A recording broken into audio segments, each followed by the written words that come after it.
Hey guys, we got some interesting news coming through. Apparently, President Trump wants to send warships to Venezuela to combat drug cartels. Interesting. Yeah, President Trump and Maduro have kind of been having it out. Let's see what they're saying. Great. The new GoDaddy Arrow has AI marketing tools to help small business.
Yeah, so recently Trump just signed a bill saying that he can use military force against drug cartels.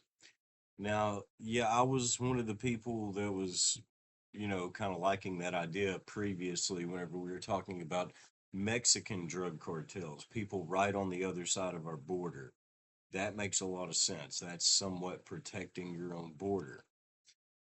Venezuela is over 1,000 miles away. I don't even know how far, pretty damn far on the equator in South America. Now, somebody was telling me earlier, oh, yeah, you wouldn't believe how much cocaine and fentanyl and all this stuff comes from Venezuela.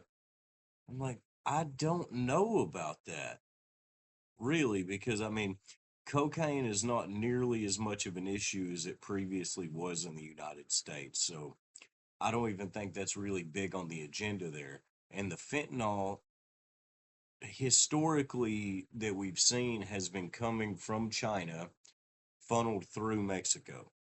But then recently, the Mexican cartels invested millions of dollars in the lab technology to create the fentanyl themselves.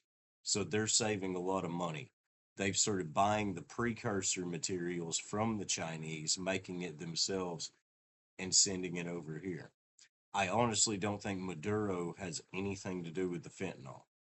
I'm not an expert on that. I don't know. But this seems like it's a really good excuse to try to overthrow a regime. And we do not need another regime change war. This guy ran on the whole concept that he was going to be a peace president. He was going to keep the peace and he was going to keep us out of war. It has been the opposite since then. We bombed the crap out of Iran. Ukraine is still fighting. Actually, the other day, whenever they were having the peace talks in Alaska, Ukraine did one of their worst attacks in the whole war. They basically turned a bunch of small planes into drones, flew them into residential areas into Russia. And a lot of it was in the middle of the night when these people were asleep. And the reason they turned these small planes into drones is because the small planes wouldn't activate the air sirens. It wouldn't be like a missile coming through or a jet coming through. So it doesn't activate the air raid sirens. So they sent these small planes through and blew up apartment buildings and other buildings that had civilians in them. It's horrible. This war does no war needs to continue. I understand that it's something that is always going to happen in humanity, but how can you run on an idea of peace and you're going to be diplomatic and negotiate all of this and America first and all of this other stuff, and then you're just militarizing the world. You're militarizing the United States, turning it into a police state. You're going to war with the American citizens almost, because the way that our privacy is being attacked, the the way that the checks and balances are being attacked. It's blowing me away. It's hard to keep up with.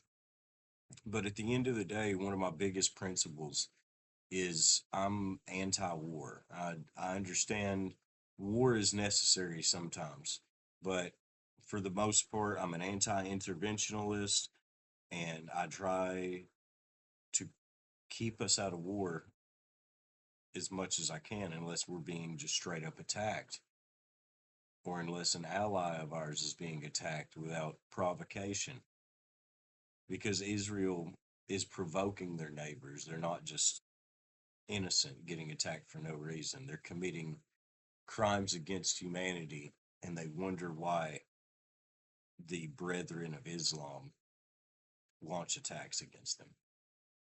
It's crazy.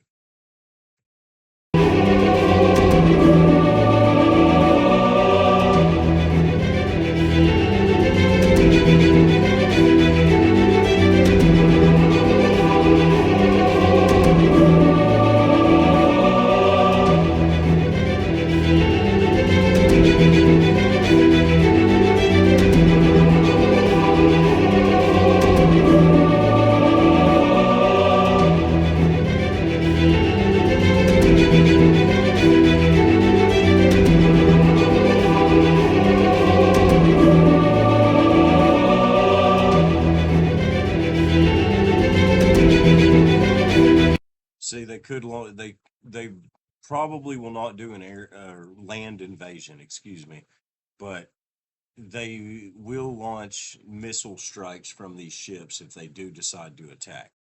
So they can park on the coast and just start launching missiles that can launch very far inland into the coast and put so much pressure on the Maduro regime. They try to get him to fold and try to get him to step down. And then what they'll do is try to put an American backed guy in his place. There will be a democratic election. The CIA will influence Venezuela's election as much as possible, and they will put somebody in place that is pro American, that will sell us the oil for extremely cheap, because Venezuela has one of the largest deposits of oil in the entire world. That's one of the reasons why Maduro has money. That's why the sanctions against him hasn't completely broken him. And I don't think we need another regime change war. Afghanistan didn't work. Iraq was a total disaster. Vietnam, multiple wars. And I do not want to see good American soldiers die because President Trump decided that he's mad at Maduro and he wants to change his regime and he wants to get a good deal on oil. I don't agree with that. This attitude, this way of thinking sets the whole world on fire. And it's just the little people like us that actually have to feel all the pain while other people are hiding up in their tall, beautiful buildings or their bunkers or wherever they're hiding. And we have to feel it. War's bad.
Dos, rechazamos de manera categórica las órdenes del gobierno de los Estados Unidos de desplegar fuerzas militares bajo pretextos falsos con la clara intención de imponer políticas ilegales, injerencistas y contrarias al orden constitucional de los estados de América Latina y el Caribe. Now it seems like Maduro is not backing down. It seems like he's willing to put up a fight if he needs to, and I don't want to see that happen. But as you might have seen before, he has millions that he can deploy from his reserves, and that may be an exaggerated number. I don't know, but we have a bunch of warships we're bringing, and he said 4,500 Marines that could land on the coast. And either way, no matter what happens in a military operation, you can't. There's no flawless battle like that. You're always going to lose men. I don't want to see any American men dying. I don't want to see that many Venezuelan people dying. If anything, us having to do all of these missile strikes and all of these air raids on cartel members is going to kill a lot of civilians. I'm sure they're gonna be surrounded by a lot of civilians that have nothing to do with it. And there's a lot of people that are very pro Trump right now that are probably saying, oh yeah, well Maduro better back down or Trump's gonna show him what's fur. And how are we so okay with that attitude? How have we become so desensitized to war that we start talking about it like it's the boxing match between Mike Tyson and Logan Paul? How is that? It's not sports. It's not a boxing match.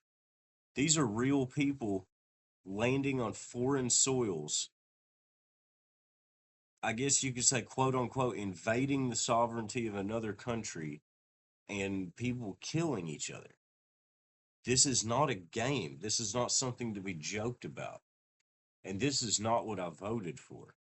I voted for somebody who was going to have sense, that was going to de escalate things, that was going to pull back all of these endless wars and worry about the problems here at home. Because all of these endless wars that just keep happening,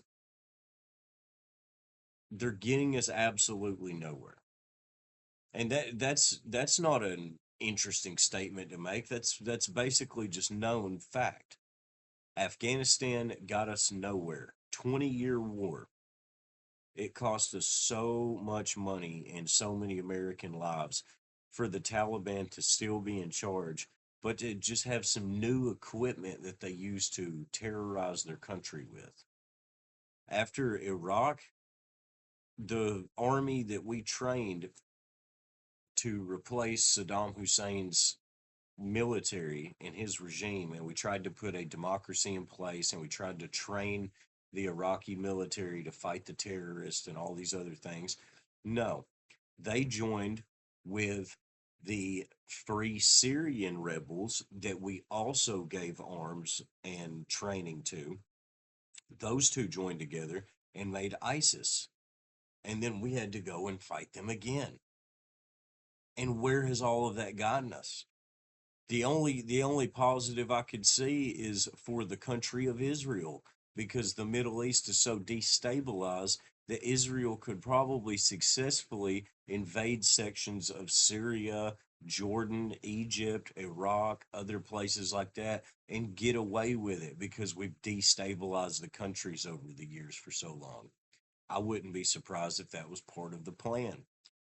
But the military industrial complex is just rolling in right now. They're making so much money off of Ukraine, off of Israel, and now they want to make some money off of Venezuela. And that money doesn't just come out of nowhere.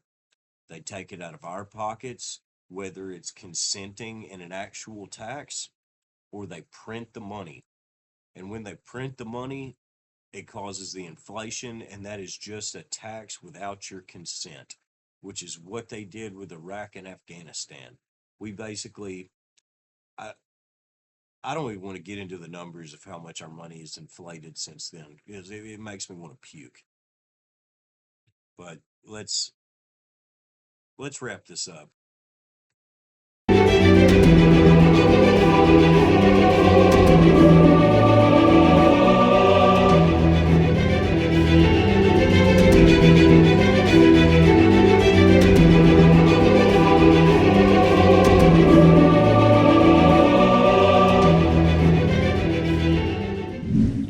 Tres, denunciamos ante el mundo que el despliegue militar estadounidense en aguas del Caribe, disfrazado de operaciones antidrogas, representa una amenaza a la paz y a la estabilidad de la región y constituye una violación flagrante del derecho internacional y de la Carta de las Naciones Unidas, que consagra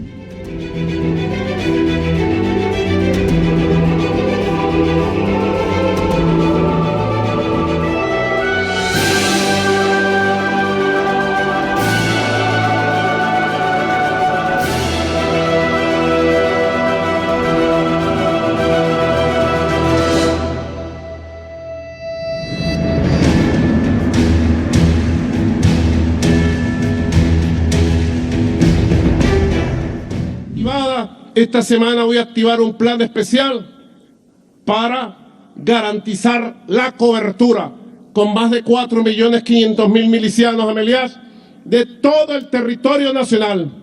Milicias preparadas, activadas y armadas. Fusiles y misiles para la fuerza campesina, para defender el territorio, la soberanía y la... This guy is not by any means, I'm not going to defend him as a good leader. Yes, he is probably a dictator. And yes, his people probably don't like him. He probably does some bad things. But does that mean it is our job to go over there and overthrow his government?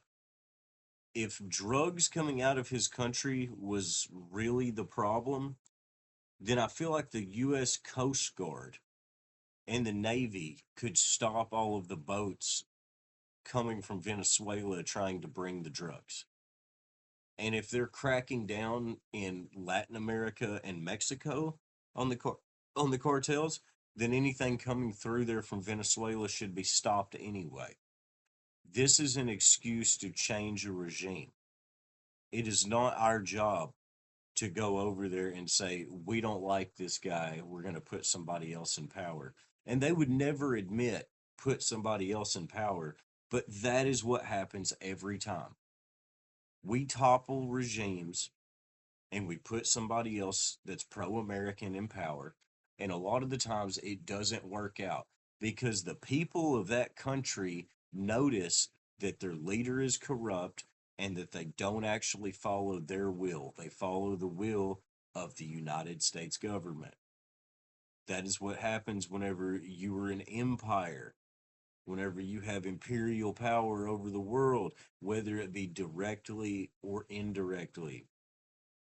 That's why a lot of people are getting a bad taste in their mouth whenever it comes to American foreign policy. Now, America First was supposed to be not getting involved with conflicts like this and dealing with problems at home. I remember a year ago, 2 years ago, people were saying, I wish that we could tell the politicians that Ukraine was in Mexico so they would actually send troops down there to do something about it. Well, yeah, now it's 2 years later. We've got troops on the border. We've got still support in Ukraine. And apparently we've got troops going to Venezuela. It's crazy. And we have troops walking around in cities here in the United States. So there you go. The military industrial complex, the police state, the surveillance state coming with Palantir connecting all of the databases of the US government using AI. Here you go, guys. Here it is. They're doing it so quickly that you're not noticing all of it. And if anything, this war might even be another distraction. For real, this war itself, I wouldn't doubt it if Trump is willing to meddle in foreign policy this heavily just to throw people off from thinking about the Epstein files, talking about Israel, talking about a lot of the other things that we need, that he wants us to stop talking about. And it's not just about Trump. That's another thing. Everybody thinks that Trump is either the answer or the Antichrist. And he's really not either one. It's not really all about Trump. It is the freaking people around him. He still has some of the people around him that were whispering in George Bush's ear.